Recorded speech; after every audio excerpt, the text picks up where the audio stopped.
common factors would be taking the GRE and also the whole application process.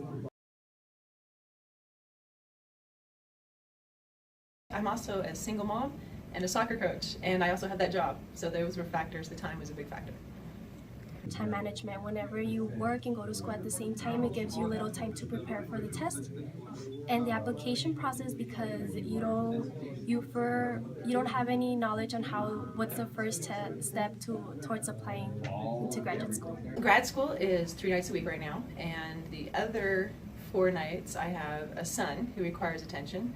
I have 230 students who think that they're important to me, and I need to grade their papers and plan their lessons and help them be sculpted into useful individuals. I have a little bit of a social life, not much, and I coach soccer, which pretty much consumes my existence.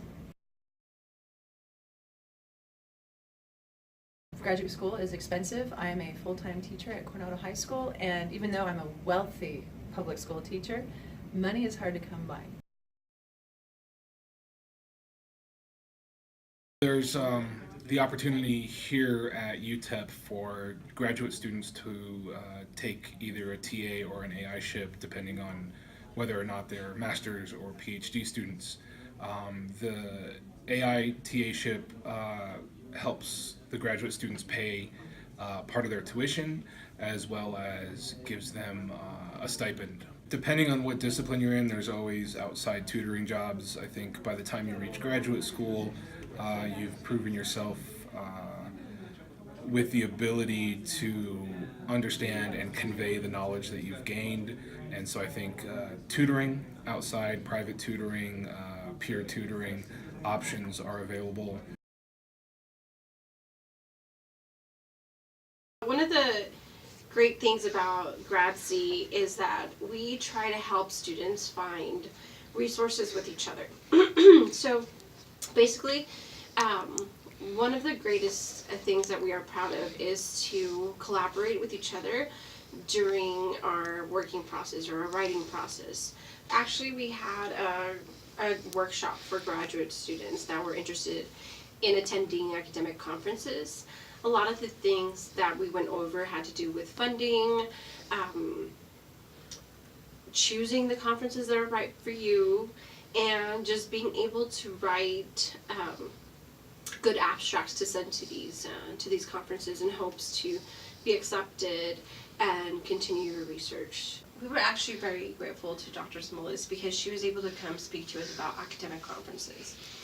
One of the things that is very important about graduate school is to be able to expose the research that you do throughout your career. In our case, in the literature department, the way that we share our work is through academic conferences. Now, getting to these conferences can be a little bit intimidating to a lot of students. So she came in and spoke with us about how to fund them, how to find them, and how to submit academic abstracts to them.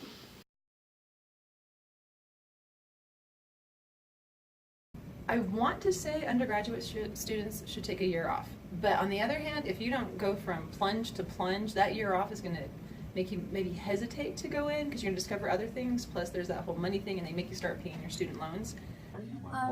After you have gone to college for 3 years or 4 years, you lose all the information about math, about writing. The advice I would give is do the things you enjoy, find a major you really love, and find a job that corresponds with that.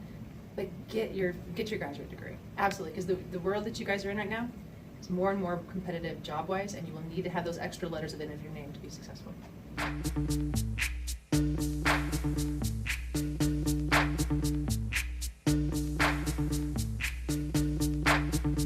All right.